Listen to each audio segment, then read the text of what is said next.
Биринчиси мыкты билим, экинчиси мыкты илим, үчүнчүсү мыкты талим тарбия. Азыр төртүнчү баалык катары маалымат технологиялар менен санариптештигин кошуп жатышат. Дегеним, сиз жогорку билим берүүнүн стратегиясы менен тактикасын, батыштык жана чыгыштык, улуттук жана жалпы адамзаттык дөөлөттөрүнүн теориясын, практикасын терең билген Кыргыз Республикасындагы анын көрүнүктүү лидерлерин билесиз. Сиздин электик мугалимдиктен академиктикке чейинки, кафедра башчылыктан ректорлукка чейинки инсандык байсалдуу сапарыңыз баарыбызды суктандырат.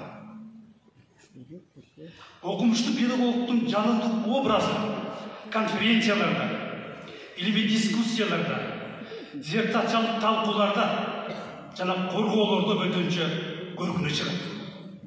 Сиз улуттук университеттин эң бир популярдуу легендага айланган лекторсуз. Аны мен өзүм жакшы билем. Ошондуктан педагог илиминин негиздөөчүсү Каменскийдин бир мыйзамы бар. Билим берүү жаратылышка окшош, шайкеш болуш керек. Бул эмне дегенdir? Бул ар кандай илимдин фундаменталдуу маалыматтары лекциянын, практикалык сабактын мазмунун уюштуруш керек экенин түшүндүм. Мына ушул мүнөттөн алып караганда, сиз тарых илиминин асылдуулуктарын, өзөктүк категорияларын,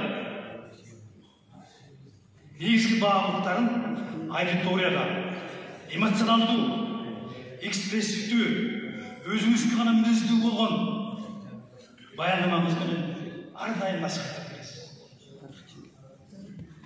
Бул жагынан сиз Кыргыз тарыхынын бүйүрүн кызыккан өзөктүү окуяларын жөн гана баяндап бербей, аны адам тагдыры менен жуулуштуруп, шөкөттөп, көркүнө чыгарган касиетиңиз бар.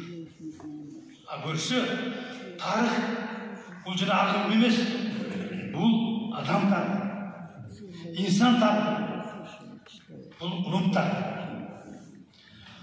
Ошол эле мезгилде сиз мыкты тарбиячысыз.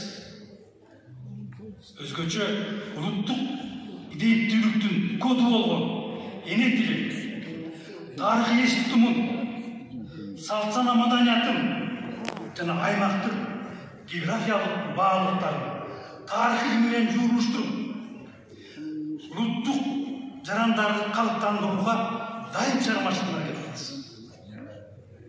Сиздин тарбиячылык миссияңыз биз үчүн ар дайым өрнөктүү, кызыктуу жана үлгү деп түшүнөт. Чыңгыз Айтматов өз жөнүндө айтып бератып, мындай бир ой айтканы бар. Эгер мен шекердин аймагынан чыга албай калсам, анда Жамиланын да, Гүлсараттын да жаңы версияларын гана жаратып калмак.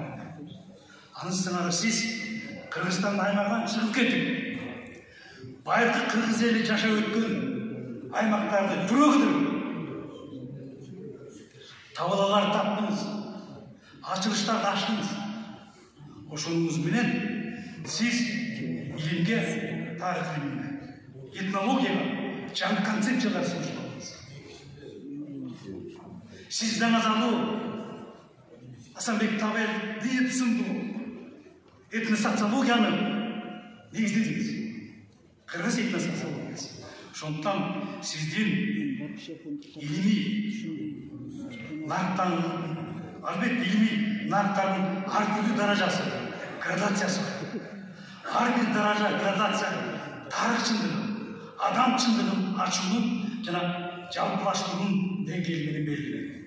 Ушул ыңгайда сиз өз алдыңызга илимий айкын максат койдуңуз.